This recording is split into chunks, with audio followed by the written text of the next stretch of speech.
17 corps ont été dépêchés après le boulement des terres au niveau des carrières de mines de Rubaya. Là, nous sommes dans le Nord Kivu. Et par la même occasion, encore, on parle des éléments de la Samir DRC, composés de Tanzaniens et d'autres qui ont quitté la ville de Goma au courant de cette semaine, hier ou avant-hier. La question que je me pose, au fait, il y avait combien de soldats de la Samir DRC à Goma? Bonjour, bonsoir. Nous vous saluons de partout où vous êtes en train de nous suivre. Nous voulons analyser un élément important qui va nous amener à la réflexion tous ensemble. Analysons Congo, nous analysons et nous réfléchissons ensemble sur ce qui est en train de se passer. Partagez cette information, abonnez-vous. Partagez cette analyse plutôt, abonnez-vous. Laissez-nous un commentaire, laissez-nous un pouce bleu, laissez-nous un cœur. Merci à vous tous qui ne cessez de nous suivre et à vous tous qui êtes connectés sur Analysons Congo. Aujourd'hui, nous sommes le 21 juin 2025. Plusieurs informations et plusieurs choses sont en train de se passer et nous sommes en train de nous poser la question de savoir qu'est-ce qui se passe exactement. Avant que je n'entre dans le vif de mon analyse, je suis en train de me poser la question, en fait, qui déstabilise la province du Kasaï oriental? Est-ce que c'est le pouvoir lui-même? Est-ce que c'est l'autorité ou comment? Depuis la venue du président Félix, au Kasaï oriental, je pense on a déjà changé presque 3 gouverneurs.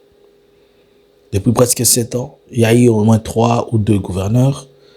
Plusieurs fois, ils ont été déchus de leur fonction. Certains ont été virés par incompétence. Les autres ont été... l'Assemblée provinciale les a déchus, ils ont eu à être déchus par l'Assemblée provinciale suite au détournement. Les derniers, eux aussi, ont été acquisés par la même occasion. Mais cela n'est pas encore fini. Il y a eu au courant de cette semaine, entre mercredi et jeudi, des incidents au niveau du Parlement provincial du Kasaï central. Et cela a fait que on est arrivé à déchoir le président du Parlement provincial. Mais est-ce que c'est totalement acquis? Nous regardons encore. Mais voilà ce qui se passe et ce qui est étonnant. Le ministre de l'Intérieur, qui est le ministre de l'IDPS, Jean-Marc Chabani, invite à Kinshasa le président du Parlement provincial ou bien le chef du Parlement provincial du Kasaï central pour des entretiens, je dirais, pour une tête-à-tête administrative. Et le monsieur dit ne pas avoir du temps. Il ne viendra pas pour le moment. Je ne sais pas si vous comprenez ceci. C'est son chef direct qui l'appelle. Le ministère de l'Intérieur appelle le président du Parlement provincial du Kasaï central. Tous de l'IDPS, non? Tous du même chef. Mais il boycotte les ordres. Il dit, il ne viendra pas pour le moment, il n'a pas du temps. À ce point-ci, nous pouvons dire que c'est le gouvernement lui-même qui démontre suffisamment comment il est en train de rendre les institutions instables. J'étais en train de dire j'étais en train de vous dire, de vous annoncer qu'il y a eu un éboulement dans la carrière de mine de Rubaya. Ça s'est passé avant-hier. Et il y a eu 17 corps qui ont été repêchés sans vie. C'est quoi la cause de l'éboulement en question? Est-ce qu'il y a eu des pluies? Tout se porte et tout s'amène sur l'aspect de l'exploitation artisanale dans ces carrières de mines de coltan. L'exploitation artisanale faite par les artisanaux, c'est-à-dire les gens qui viennent d'une manière où leurs mines et leurs carrières ne sont pas sécurisés, c'est-à-dire lorsqu'ils font des puits, lorsqu'ils mettent les sables, on ne respecte pas ceci, on ne respecte pas cela. Ce sont des choses qui conduisent à tout ce qui arrive. Il serait demandé à l'autorité locale peut-être de s'impliquer pour éviter que ce genre de drame arrive dans le futur. Certainement, ce sont des choses que l'on peut éviter si on arrive aussi à demander au ministère de tutelle, aux services provinciaux de veiller et d'empêcher qu'un incident de telle envergure se répète. Nous disons paix aux âmes des disparus et nos condoléances à toutes les familles qui ont perdu les leurs. Y a-t-il encore d'autres corps qui ne sont pas encore dépêchés? Nous attendons la suite et nous allons avoir le temps d'échanger avec vous. Je suis en train de me poser une question et je m'en vais vous la poser. Lorsqu'on a commencé à nous parler de la mission de la SADC de la Samir DRC, on nous avait dit qu'elle était composée de 3000 Malawites, il y avait ces 2500 Tanzaniens, il y avait ces 1400, je ne sais pas, ou Sud-Africains. En tout, on nous parlait presque d'une force de 5000 personnes, si je ne me trompe pas. Et lorsqu'il y a eu des problèmes, lorsqu'il y a eu des soucis, après la chute de Goma, le gouvernement sud-africain a commencé à privilégier de faire une opération hélicoportée. Et c'est pourquoi on était en train de parler vite des réouvertures de l'aéroport pour permettre à ce que ces militaires soient évacués. Mais la chose n'est pas partie dans ce sens. Et je me posais tout le temps la question, mais il y a une route là-bas. La voie de sortie qui est Gisenyi, via Kigali, et prendre l'air avion à l'aéroport de Kanombe et rentrer chez eux. Mais pourquoi ils ne voulaient pas utiliser cette voie? Non plus. Pourquoi ne voulaient-ils pas prendre peut-être le bateau, arriver à Bukavu? Bukavu, ils entrent, ils vont vers la route qui mène vers Kamanyola. Ils entrent au Burundi et s'ils veulent, ils passent par là, ils partent. Donc, il y avait toujours quelque chose qui les empêchait de prendre la voie normale. Mais hélas, l'Alliance Fleuve Congo, dans sa prise de décision, ils ont maintenu et le gouvernement ont été obligés, lorsqu'il y a eu des plaidoiries, lorsque le Chinarambo a demandé à ce que le gouvernement, par exemple, des Sud-Africains facilite, aide les Congolais à négocier, mais pas à se faire la guerre. Et là, Samir DRC a commencé à récupérer ses militaires. Vous vous rappelez? On a vu d'abord des équipements qui sortaient. Récemment, vous avez vu au courant de la semaine un avion sud-africain qui a atterri chez lui avec le militaire sud-africain. Tout le monde a acclamé. Mais c'est que moi, je suis en train de réfléchir et me poser la question. Combien, au fait, sont-ils pour qu'ils ne finissent pas? Est-ce qu'on peut nous fournir des vrais chiffres? Ceci revient à dire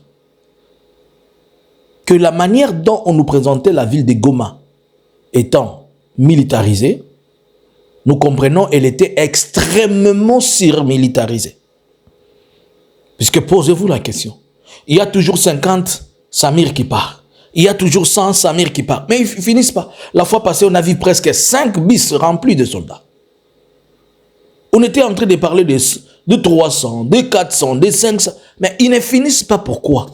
Quel est l'effectif réel des troupes de la Samir DRC qui étaient à Goma? Cette question, elle n'est pas à négliger, mes frères. Cette question n'est pas à négliger. Cela nous démontre que ce que le gouvernement congolais nous présente, en réalité, c'est pour nous endormir. Même quand on nous parlait de 2500, on a commencé à parler de 900 mercenaires.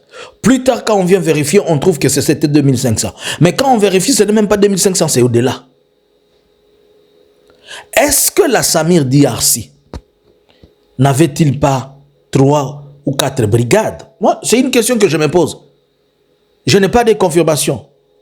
Je ne vous donne pas les chiffres exacts, mais je pose la question à ceux qui connaissent les chiffres. Dites-nous pourquoi jusqu'à présent, les troupes de la Samir DRC ne finissent toujours pas. Par la même occasion, cela prouve que la Samir DRC était au-delà de 7 000, 8 000 hommes. Cela nous dit qu'il y avait 12 000, on nous a dit qu'il y avait 12 000 Wazalendo, il y avait 20 000 FARDC, il y avait 12 000 Burundais.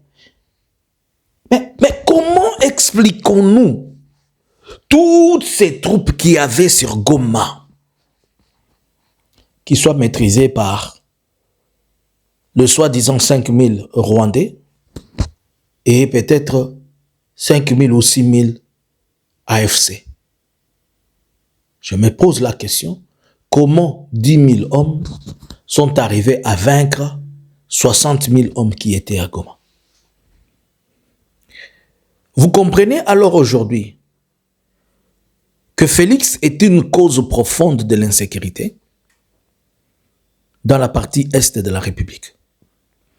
Au lieu de rendre compétent l'armée et lui doter de moyens et de capacités pour faire la guerre, il surmilitarise en donnant de l'équipement aux personnes non appropriées pour créer une insécurité continuelle.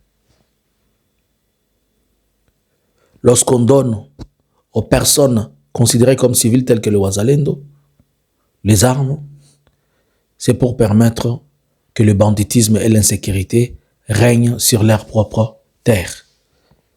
Mais Wazalendo abikona waza. Selon vous, donnez-nous un peu le chiffre. Combien de troupes de la Samir DRC étaient à Goma?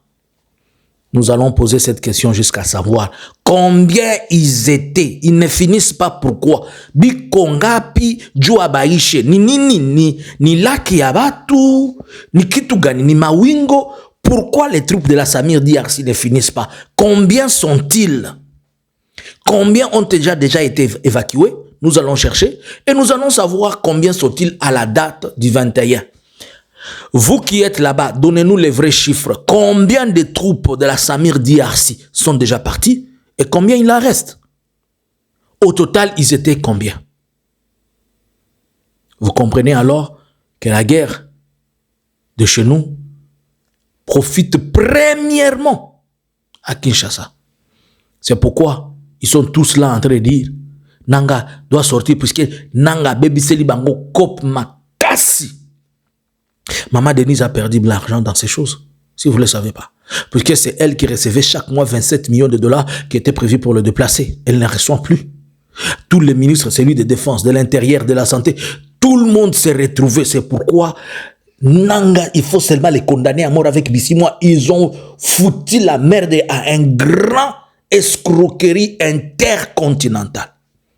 Combien de troupes de la Samir DRC sont à Goma? Moi, je vais avoir le chiffre. Je vous pose, je vais investiguer sur ça et je vais trouver les chiffres. Je vais revenir vers vous. Bonjour, bonsoir. Trouvez-nous les chiffres là-bas.